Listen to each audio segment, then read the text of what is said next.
बिस्मिल्लाहिर्रहमानिर्रहीम।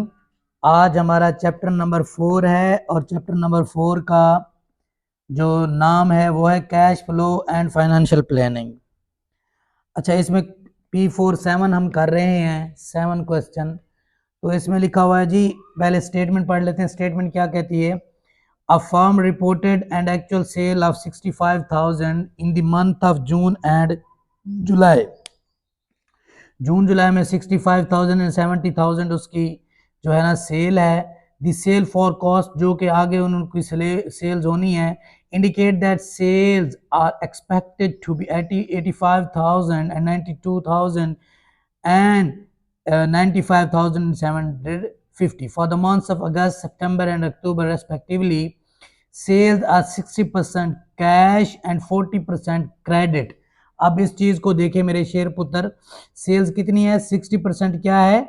कैश पे है और 40% किस पे है? क्रेडिट पे। And credit sales are collected evenly. Evenly का मतलब होता है क्रेडिट जो सेल है ये बराबर बराबर कलेक्ट होगी। इवनली मीन बराबर, इक्वली से कह सकते हैं। ओवर द फॉलोइंग 2 मंथ्स, यानी 2 मंथ तक, यानी एक महीने के बाद पहली जो है आपको मिलेगी और दूसरी जो होगी दूसरे महीने बाद आपको रिवर्स आपके रिसीवेबल मिलेंगे। No cash received for received.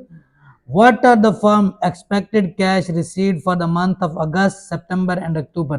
बेटे ये सारा क्वेश्चन पढ़ने के बाद हमें ये पता चला है कि हमने ट्रीटमेंट किन चीज़ों की करनी है? अगस्त की, सितंबर की एंड अक्टूबर की। इन 3 महीनों के मेरे शेर पुत्र हम क्या करेंगे? ट्रीटमेंट करेंगे।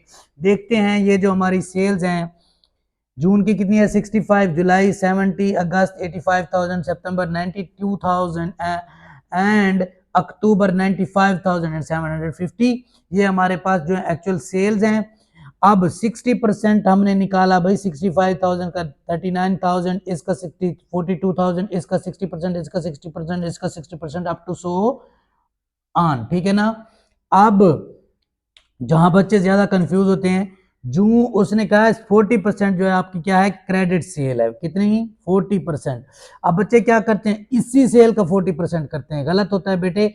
आपने टोटल जो एक्चुअल सेल ऊपर आपने सेल की, इसका 40% लेना है, इसका 40% लेना है, इसका 40%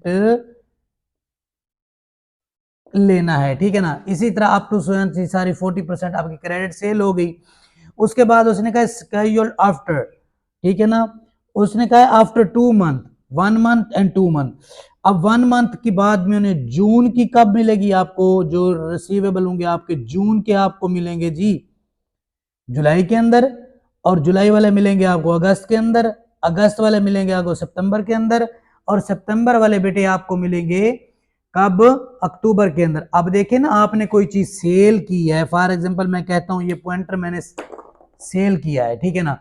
तो एक महीना सेल करूंगा, दूसरे महीने यानी मैं जून में सेल करूंगा तो इसके रिसीवेबल मुझे कहां में कब मिलेंगे? अगले महीने जुलाई के अंदर मिलेंगे ना। तो इसी तरह इसकी हमने पहली जो है ट्रीटमेंट, पहली जो है हमने ट्रीटमेंट कर दी है। अब दूसरी, वो कहता है जब बच्चे और कंफ्यूज इस जगह पे होते हैं, अब उसने कहा, क्या कहा था? अगस्त, सितंबर एंड अक्टूबर। हमने इन्हीं चीजों की ट्रीटमेंट करनी है, इन 3 महीनों की। अब देखो, इसलिए ये देख लें, आफ्टर 2 मंथ, जून वाली जो आपकी कलेक्शन है ये 26,000 की, जो दूसरे मंथ के बाद मिलनी है, ये हो गया 1 मंथ और ये हो गया 2 मंथ। यानी इसकी जो है जून वाली जुलाई अगस्त में मिलेगी, जुलाई वाली अगस्त सितंबर में मिलेगी, अगस्त वाली सितंबर अक्टूबर में जाके मिलेगी। तो इसी तरह ये होगी आपकी 1 मंथ वाली सारी, और ये आपकी जितनी जो आएंगी ये आपकी 2 मंथ वाली, ये आपके कलेक्टेबल हैं, यानी रिसीट्स हैं। अब हम इस सारे की ट्रीटमेंट करने के बाद टोटल रिसीट्स मालूम करेंगे, हमें मिले कितने हैं। देखें, हमने चीज बेची है, उसका पहले हमने इन 3 महीनों का ट्रीटमेंट करना है, इनको छोड़ दें। 51,000 हमें मिला है, ठीक है ना? ये तो है हमारी क्रेडिट सेल, ठीक है ना? इसको छोड़ दो।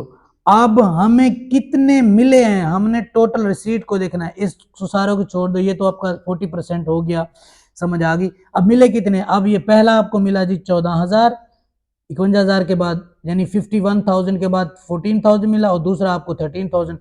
इन तीनों को 1, 2 एंड जो है ना ये आपका 3, ये तीनों मिला के आपका 78,000 कलेक्ट हुआ टोटल रसीट अगस्त के अंदर। इसी तरह आपका जो है ना सितंबर के अंदर 55,200 पहला रसीट मिला आपको कैश वाला, फिर ये 17,000 मिला, फिर ये आपको 14,000 में टोटल मिला भी जी 86,200, ठीक है ना। अब ये पहला रसीट जो है आपके पास ये है, फिर ये है, फिर ये है, तो ये सारे मिलाओगे तो आपको मेरे शेर पुत्र आपको मिलेगा 92,850। ये आपके टोटल रिसीट है मेरे शेर पुत्र। उम्मीद है ये आपको क्वेश्चन समझ आ गया होना मेरे शेर पुत्र। अगर मेरे बच्चों को ये क्वेश्चन समझ आ गया तो चैनल को लाइक करें, सब्सक्राइब करें और कमेंट में बताएं क्या आपको लेक्चर समझ आ रहे हैं या कोई कंफ्यूजन हो रही है। अगर समझ आ रहे हैं तो अपने दोस्तों के साथ शेयर कीजिए। इजाजत दीजिए बिलाल चांद को। अल्लाह हाफिज।